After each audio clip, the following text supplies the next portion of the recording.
après-midi. Bienvenue à la Société géographique royale du Canada. Welcome to the Royal Canadian Geographical Society's Gold Medal Ceremony to honor the Right Honourable Stephen Harper for his lifelong commitment and dedication to Canada. Congratulations.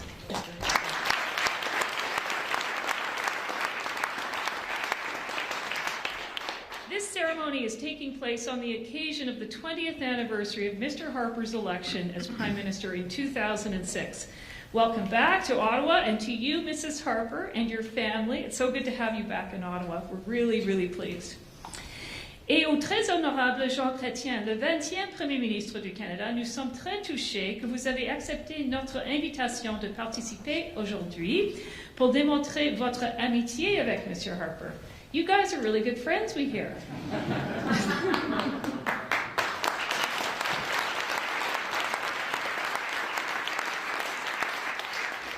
Mr. Chrétien is a fellow of the RCGS, and he received the gold medal in 2022, and so we're very, very happy that you could join us. Thank you to Elder Claudette Commanda and the National Chief of the AFN, Cindy Woodhouse, for being with us, as well as many friends from the diplomatic community, and many current and former parliamentarians. I've seen many of you today. It's so great to have so many people from the Hill. And of course, our board president, the former Lieutenant Governor of Alberta, Lois Mitchell. Wonderful to see you. Lois is going to be presenting the gold medal in just a few minutes. And of course, many of our board members are here.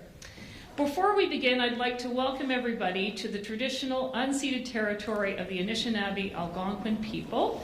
Our headquarters are at the confluence of three rivers, a spiritual place for Indigenous peoples since time immemorial.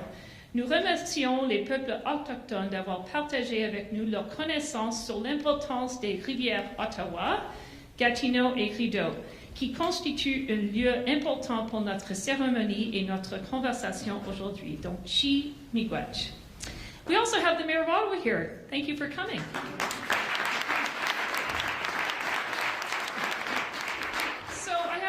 Again, when you leave this ceremony today, you'll see cards upstairs, and it's for the True North Strong Fund. And today, we're making a little announcement. We have established a fund in the names of the Right Honourable Stephen Harper and the Right Honourable Jean Chrétien called the True North Strong Fund that will help the Royal Canadian Geographical Society promote Canadian identity, sovereignty, and unity. And we think those three things are really important right now.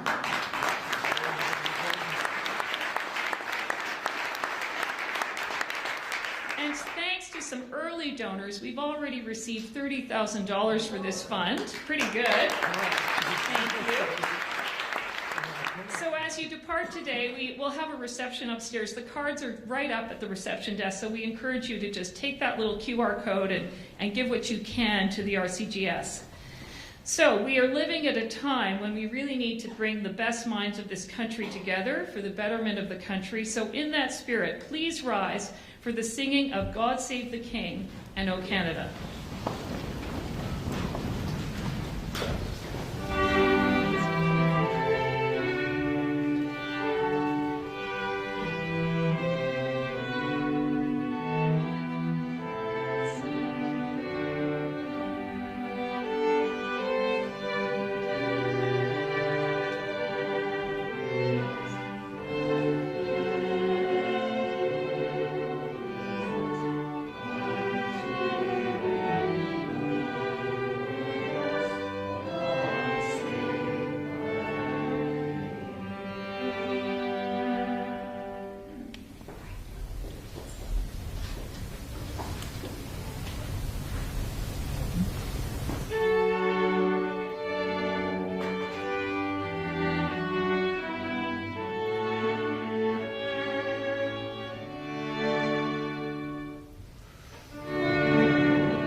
ago, on January 23, 2006, in Calgary, on a campaign stage, as the election results were pouring in, Calgary West MP and the leader of the newly merged Conservative Party of Canada, Stephen Harper, became Prime Minister Stephen Harper after winning one of the longest election campaigns in history. I remember it. It went on and on and on, lasting 8 weeks over both Christmas and New Year's holidays. How can we forget it?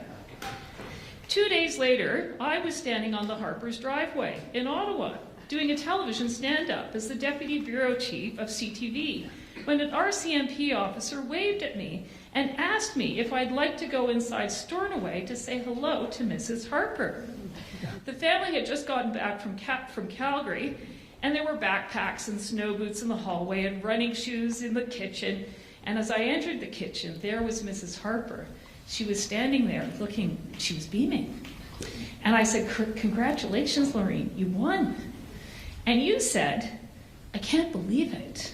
I never thought this was going to happen. I really can't believe this." And I said, "Well, when did it start to sink in?" And she said, "Well, this morning it really felt real." And I said, "Well, what happened?" And she said, "The telephone rang, and I thought it was the carpet cleaners. And I told the person, we don't need the carpets cleaned today." And the woman on the phone said, no, Mrs. Harper, I'm not calling from the carpet cleaners. I'm calling from the White House, and I have George W. Bush on the wall." So I guess that's when it really started to sink in. And of course, it was a different time in Canada and the U.S. relationship. So thank you, Mrs. Harper, for taking on this incredible job. So I'd like to welcome the Right Honourable Stephen Harper to the stage with our board president, Lois Mitchell, to present the Royal Canadian Geographical Society's Gold Medal.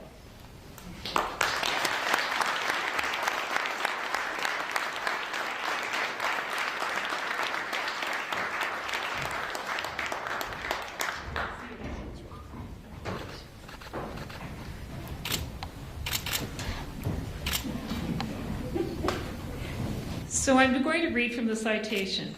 The Royal Canadian Geographical Society awards its gold medal to the Right Honourable Stephen J. Harper in recognition of his distinguished career in public service, including his tenure as the 22nd Prime Minister of Canada. Mr. Harper emphasized the importance of Arctic sovereignty to Canada. His government oversaw the creation of Canada's first urban national park in the Rouge Valley, protected Sable Island as a national park reserve. He expanded Nahanni National Park and created a new national park in the Northwest Territories. He's also credited with strengthening the Canadian economy through prudent management during the global financial crisis in 2008, and his steady work and focus helped to expand Canada's trade networks globally. For his exemplary leadership, the RCGS is honored to award the Right Honourable Stephen J. Harper with its highest honour, the Gold Medal.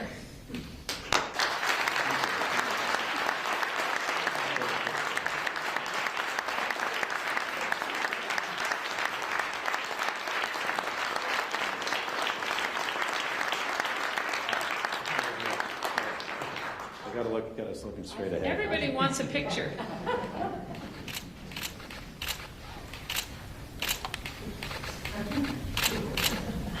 Great. Thank you. So, thank you, Lois, and thank you, congratulations, Mr. Harper. You can take the seat in the center.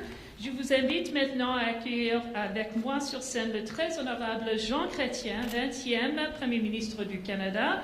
Joining Mr. Chrétien will be John Geiger, the CEO of the Royal Canadian Geographical Society, who will moderate a conversation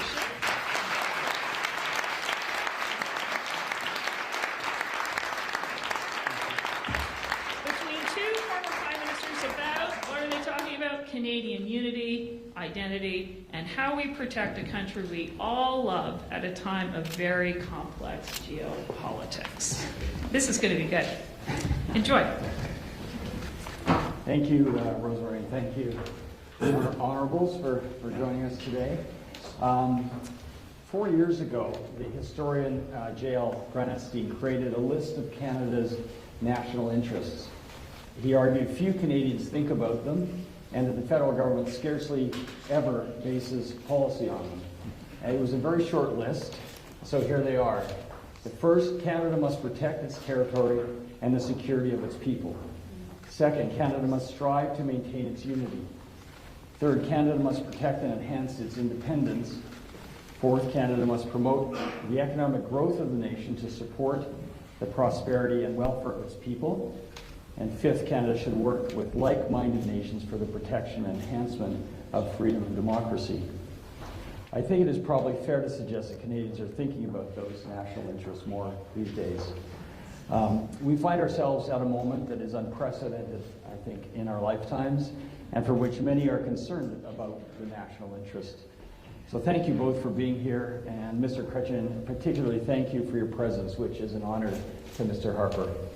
I would like to begin with a question for both of you as two Canadians who have devoted your careers to strengthening Canada. You both had a strong interest in the Arctic. Mr. Chrétien, from your time as Minister of Indian Affairs and Northern Development, and later driving the creation of major national parks in the north. And Mr. Harper, you had an Arctic policy that included a focus on, from our standpoint, focus on searching for the lost ships of the Franklin expedition, but as part of a broader use it or lose it northern sovereignty strategy.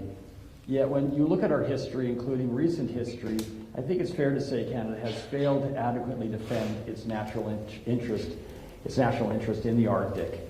So why was the Arctic important to both of you? I wonder if you could just elaborate on your interest. First, I was a minister responsible for more than 6 years. Minister of Indian and Northern Affairs for more than 6 years. And I developed a great liking to go to the north. And I enjoyed very, very much. I went in all the places. And I knew about the history of the north because that land was not clearly in the hand of Canadians. And it is under the time of Louis Saint Laurent that Gordon Robertson, who was the deputy minister of my department, started to move some Eskimo from northern Quebec to Grise Fjord to clearly establish the presence of the Canadian on the Ellesmere Island. And it is quite recent that it was challenged at that time by the Danish. And the move made by Mr. Saint Laurent led me to visit Grise Fjord. And I was the first minister to go there ever. And this week I received in my office the grandson of the mayor when I visited that in 1970, who had been the premier of Nunavut. So my connection with the North go far, and I'm happy that it's clearly Canadian. And now some people look at Canada and would like to take it over from us. But we stand on guard, don't worry.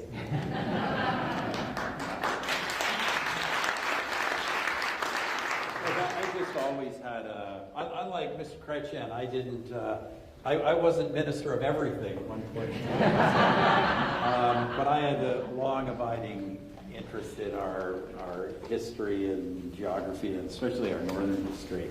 I'm always fascinated that the French and British actually fought naval battles in Hudson Bay. It's unbelievable.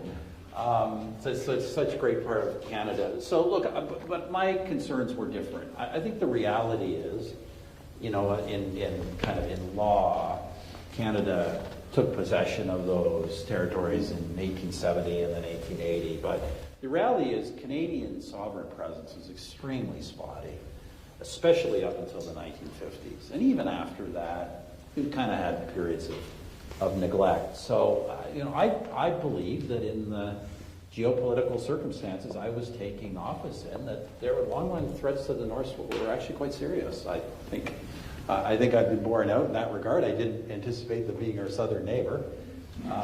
But nevertheless, we have to be able, in my view, especially now, we have to be able to do surveillance and reach and ultimately defend all of our land, seas, and skies without the support of allies. And I think we're entering an era where with new technology, that's actually quite feasible for us to do. So, it's turned out to be more timely than I thought.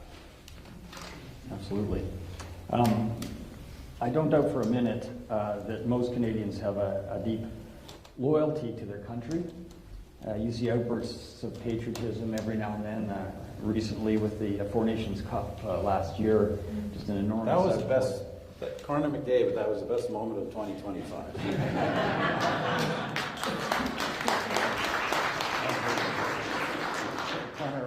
Hopefully we have If only a prime minister could do something like that. Hopefully we'll have another Connor McDavid best moment in the next couple of weeks as Canada, of course, competes, Team Canada in the Olympics. But outside of sports, how do we reinvigorate a sense of Canadian patriotism, especially following years in which we were told that Canada is a country without a core identity, without a mainstream? How do we get Canadians excited about the country? Well, let me just tackle that one quickly. Look, we are living in an age. The one thing, I travel around the world on business now, still do a bit of politics. The one thing about this world, whether we like it or not, we are living in an age of nationalism everywhere. Revived nationalism. And there is no reason why this country should not be as nationalistic as anyone else. We have a lot to be proud of. It's a tremendous country. I think just about any person almost anywhere in the world would love to be here, to have the circumstances of our country. We have a great history. Obviously, we have a great land, a tremendous, gift of Providence.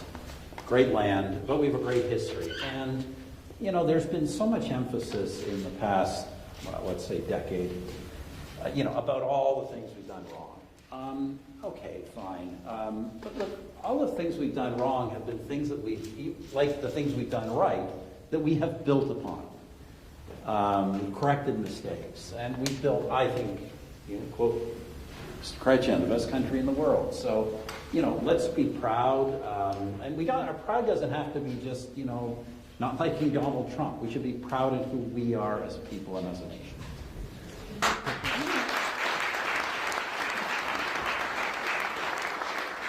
Around the world, they look at us.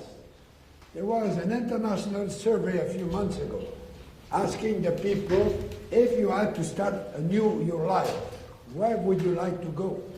And around the globe, Canada came first. And, it is the others who see us this way. One of the problems is we look back all the time, rather than look at the future that we can build together. Over the weekend, I wrote a book about this American who wanted to take Canada over in 1780, 76, at the time of the Revolution. Right. The guy went... Benedict Arnold. No, he came. Yeah. But at that time, they wanted to take us over. Yeah. And you know what was Canada at that time? There was no Anglophone. We were a colony of England. And the Americans were afraid that they were going to use Canadians to fight them in alliance with the natives who tended to be with the Brits at that time. So, if we, the Francophone, had decided to join the American Revolution, all you guys would have been obliged to go back to England because the loyalists could come to Canada. There was no Canada at that time, but the French Canadian that controlled the land.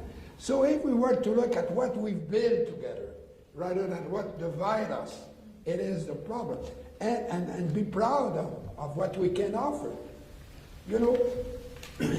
When you're in the geographic business apparently, so I claimed that when I was Minister of Indian and Northern Affairs, responsible for park, and when I was Prime Minister, I made more land aside for conservation and national park than the number of acres they have in France. And we did a bit of that too. We're the only country who can talk like that.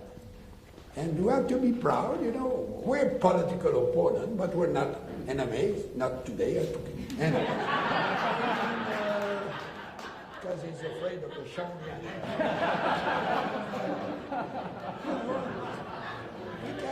No, but we have lived something that is an example to the world. To have two official languages that, you know, we have treated the natives better than the Americans. Not as well as we should have, but much better. We never sent the army to kill them. And we sent some missionaries who wanted to take them to heaven, and it was a controversy, apparently. But, you know, and the French were here, and the Anglophone came, and now 50% of the population came from all the nations of the world. And they will never change, you know, their citizenship for anything else.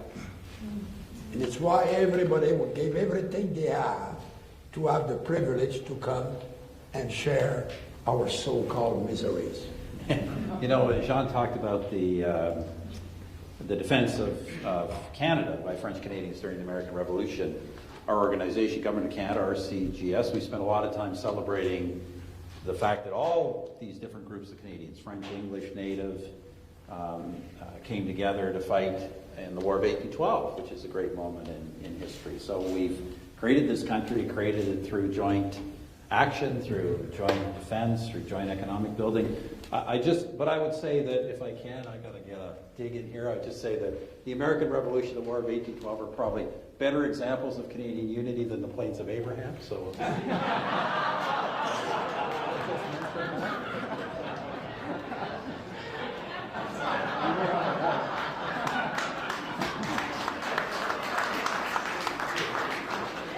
Well, and the incredible role, of course, that Yeah, but Indigenous... we cannot rewrite history. I was not there to wake up Montcalm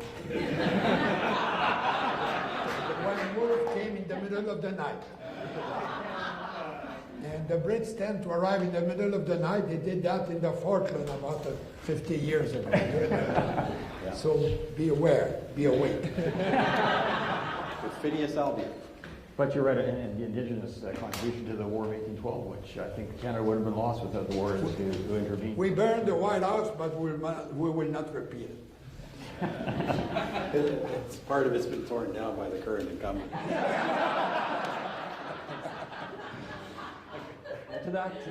Riffing off that, Mr. Harper, the last time you were on our stage, you said that Canadian sovereignty must be preserved at any cost, and that the country must be prepared to make any sacrifice necessary to ensure we remain an independent country. I'm wondering if that analysis still stands. And yeah, absolutely. I guess, Jean has obviously his history as a Canadien Français. My ancestors came to this country in 1774, 1 year before the American Revolution. My great-great-great-great-grandfather led militia efforts in New Brunswick during both the Revolutionary War and the War of 1812 to fight for the crown. So it goes, for someone like me, it goes back a long way. I think the countries, I love the United States, but I'm not an American. I think our country's different, worth preserving. I don't want to suggest that we should go around kind of accepting unacceptable costs. But the fact of the matter is that the country's worth preserving. That I think there are costs that are going to have to be paid under the current circumstances to do that. But there's also enormous opportunities. It's not all costs. There's a lot we can do that we haven't done to make ourselves more competitive, more wealthy, more connected to the world, and this is an opportunity for us to take advantage of these circumstances. So let's do some nation building. Mr. Chrétien? I'm not discouraged at all. I think that we're living a very important time in the world. It's a big shift. It is probably what I would call the beginning of the end of the American empire. And it has to come. All the empires change. So now, it's accelerating. But we are in a very good position because we have the land, we have, the best educated people in the world. Do you know that? And we have the tolerance that is a great value. We have the sharing that does not exist in many other countries. We have less very, very rich people per capita but less very, very poor people too in Canada. And we have the unity that we have to fight all the time about that. It's there and it will always be there. But we have managed quite well to survive, and at this moment, our friend from the South has created a mood that a Canadian have never been so proud to be Canadian. In my province of Quebec, it's still the same thing today. The desire to have a referendum is very low in Quebec. Don't know what the hell is going on in Alberta. But I have to go there. I have 500 cousins. I can sign the petition. Any Tories did? I'm told I not. want an answer. I'm told not. Anyway, we're having fun. Canada will remain united, don't worry. Well, I guess just on that point, you each have dealt during your tenure as Prime Minister with the stresses of... Can I just say something about that? I was no, not on Alberta. I just want to tell you something about Quebec. It'd be interesting to see how the election unfolds there, but I recently ran into, it was actually the airport here in Ottawa. I won't name the name, but I ran into somebody who is a very, very prominent long-term separatist. And he was saying to me, we were chatting, what do you think, this is several months ago, Harper, about what Prime Minister, what President Trump's doing. And we chatted for a moment, and I ended by saying, I say, this is the reason why we have to stick together. And he lowered his voice and said to me, I think you're right. Well, and yet, You're right. at this very moment, We are right. this very moment, we're at the moment we need to be strong and united. We are once again facing forces that would seek to pull us apart. And I guess based on your experiences, Mr. Chrétien, with Quebec sovereignty and Mr. Harper with Western alienation, how do you think Canada can strengthen national unity? What can we do at this moment? Those of us who love the country, deeply invested in the future of the United Canada, what can we do to address that sentiment in those places? The problem is we don't know enough the history of Canada. I'm amazed by the ignorance of the people. When I refer to the fact that at the time of the American Revolution, we decided to stay in Canada. Why? It's because the king of the day guaranteed to the French the language and the Catholic religion. And the pilgrims of Boston were mad at the British because he had made a deal like that. And they wanted to take over Canada. And I was reading a book this weekend, written by Madame Dohan. She's a journalist from Ottawa. It's called He Failed to Conquer. It's a great book about that period of time. And, we don't know that. That it is because of that we still speak French. And they say that we're miserable. My colleague said that. I said, it's terrible. We were 60,000 French Canadians in 1763, when by the Treaty of Paris we were ceded to the Brits. Miserable that we are, we went from 60,000 to 9 million. It's not that bad. There's more people than in Belgium, in Switzerland, in Finland, in Sweden, in Norway, and anyway. Yeah, Canada is the second largest native francophone country in the world. And Montréal, la deuxième plus grande ville française dans le monde entier. C'est vrai. C'est vrai. So, Shawinigan, une ville unilingue, d'où je viens. Never been to Shawinigan. It's one of the You're missing something. We have a beautiful museum there. The Chrétien Museum. Called Canada in the World.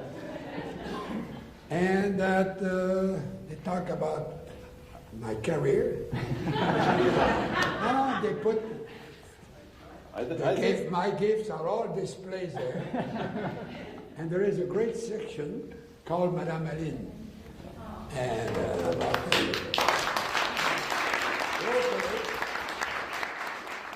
it's all Canadian.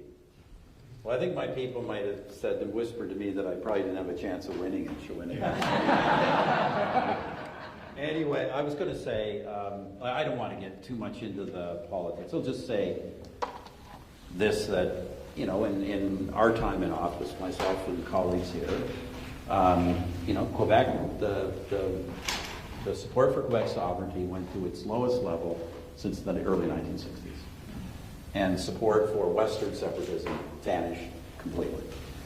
So, you know, look, there are people obviously in both parts of the country who think differently, but I think the reality is federal government manages this country right, puts the stress on unity and not on ideological tangents, and there's no reason why we can't pull the country together at this moment.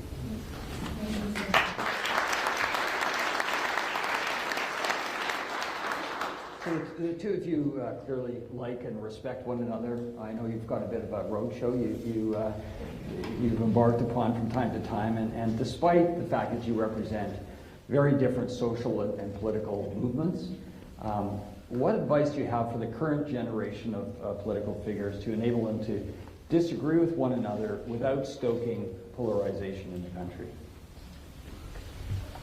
You know, the communication of today have changed. And the gossips of the taverns, you read them every morning on this little machine. And all that is terribly negative, terribly negative. And I don't know how we will counter that. Because you have an article, and only the people who are negative. Very rarely you can read something under an article that refer to what is positive in the article. It's always what can be negative. And so that means that all the young people have that in their hands all the time, and looking at that stuff, a lot of time it was pure invention, lies, and nobody correct them. And that will have to be corrected, I don't know. But I lived the same situation in a way. When I was elected, Parliament, we had no TV, no radio, no nothing. It was a debating society. And there was a lot more. You know, now it's on TV. So it's dull. Because, you know, they read a text prepared by somebody else. The House of Commons, in my time, you had not the time to have notes. The right to have notes. If you could not speak up your mind, you could not talk. And if you lie, my God, Trump will be in trouble. If you lied in the House of Commons and you could not prove, you know, and then if somebody accused you of lying, if you cannot prove it, you was expelled of the House of Commons. And now these things, these values of what is the truth seem to be have disappeared. They all look with what attract attention, what is attractive for the media and the communication of today. And we'll have to overcome that. But we have overcome the arrival of radio, TV, the television in the house and all that. So eventually we'll find a solution. Probably I will not be there to find it. Yeah, look, I do think this is part of the challenge. We're entering a different age of communications, social media age. You know, we've gone through, I tell, you know, 175 years ago, however long it was, 150 years ago, when Sir John A. Macdonald was going across the country, he was stumping. Like, he originally not even a train, a horse and buggy, went from town to town, got in a park, got a stump or a gazebo, and that's how he built a political campaign and built a political machine. And then we had the radio age, and we had the TV age, and we had the 24-hour news cycle, which happened in your time, and then social media was just really getting a whole momentum just near the end of my time.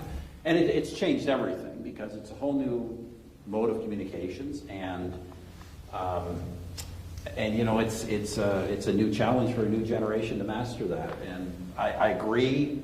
I think there's advantages, there's disadvantages. Look, I just think that somehow, you know, the next generation has to be able to combine mastery of the new modes of communication with the kind of mature lessons of political leadership. And, you know, I'd say one of those is Doesn't matter whether you're in government or opposition. You always need to be asking yourself, if it's a policy, or in the case of opposition, if it's a statement, you know, not just is it popular today, but how's it going to look for you in a month or a year or in 5 years' time? You've got to, you can't be drawn into the moment of the X tweet. You know, you've got to think longer term, and there are times, and you got to pick your battles, right? Whether you're government or opposition, there are times like now where, you know, you have to decide, we're not going to fight about that, we'll fight about something. You always need to be fighting about something because the public needs to be given choices. But on big things like, you know, Canadian sovereignty, you need to work together, and there's times where the opposition needs to support the government, and the opposition needs to know that if it does that, the government is not going to exploit that to disadvantage the opposition. So there are times where you've got to use better judgment. No, I guess you voted for the Clarity Act, don't you? I did. I not only did, I put the You first talked to draft. me about it. I put the first draft of it in Parliament. I voted for it. Show a bit of humility. But on that, you know, he was in the opposition. Yeah, I support it. And he supported me, you know, and there was some problem with that, probably for him, not for me, eventually. But it is something that nobody remembered. Now nobody talks about it. You know, if you read it, it's not only a vote. The question has to be approved by Parliament of Canada. And if you want to separate, there is a series of steps that you have followed that are very complicated. So don't think that because one night there will be a vote, there will be a vote to go. There's a lot of steps that have to be followed before this thing happens.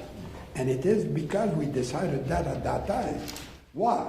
Because some people were claiming that with one vote we will lose Canada. Remember that? I remember, I said, that makes no sense. You know, one of my friends in Chorian would forget his glasses home, and I would not be a Canadian the day after, because he would have voted. And those who were telling that one vote was enough, I used to make the joke that, you know, the NDP, I don't want to talk politics, it's a reality.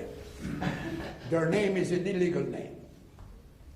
They call themselves the New Democratic Party since 70 years. So it's not new at all. So it's false advertising. And they wanted to change their name one day at their annual meeting, and they failed. You know why? Because they didn't have 2/3 of the vote. So they were willing to let go the country for one vote and not get another name than an illegal name. They needed 2/3 of the vote. Just, you know, relax. Canada is there for a long time. Nice. Thank you. So you're here today at Canada's Centre for Geography and Exploration, and soon the entire country will be witnessing an adventure of exploration at a level that no Canadian has ever previously achieved. The launch of Canadian Space Agency astronaut Jeremy Hansen aboard Artemis II, a mission to orbit the moon. He will be the first non-American to reach the moon, and he will be one of 4 people to have been the furthest from Earth of any human being ever. And he's a Canadian. And so obviously this is on a scale, you know, you talk about Bernier and Stephenson and some of the great explorers of Canada's history, but this is on a level that's completely beyond anything that they achieved. And in fact, it's more than a great achievement in Canadian history, but in world history. So, Mr. Chrétien, you met John Glenn, and I just wonder if you have a message for Jeremy Hansen on the eve of this incredible moment. But you know, you're very impressed when you meet a person like that. Ooh. But it was something that was a great moment. You know, when I was a young politician at that time, and I thought it was a great day. But it had been slow on that course, and now we're starting again to look at that to see if we cannot make more progress. You know, of course, science has made a lot of progress in the last 50 years and will make a lot more. but that will change a lot of our habits in life. You know, we discussed some of the progress we made that some kind cause problem, but to go to the moon is still very extraordinary, and to have a Canadian on the moon, it would be a great day for us. Harper. Yeah, I can only agree. I think we were all, I think of the moment, Chris Hadfield's, time on the space station, and I think one of the greatest music videos of all time. Chris Hadfield's. You say that as a musician. Yeah, that's from Everspace. So, power to him. Represent us. Just make sure that while you're up there, and I'm sure it's a joint mission that Trump hasn't taken the Canadian flag down. Put up the US flag. Make sure we got our flag there. It's so far so good. looks great. So, Prime Ministers, you have developed a genuine friendship over the past decade, and I think I speak for many Canadians when I say that when you are on stage together, you give hope to the idea that we have a lot more in common than we disagree on. You show that there is a better way, and so thank you for your leadership of this great country, and thank you for your inspiring example today. Ladies and gentlemen, I would like to invite you now to all join us for a reception upstairs in the main gallery, and I hope you will take along one of those RCGS True North Strong donation cards when you do. So thank you, gentlemen, very much. Thank you very much.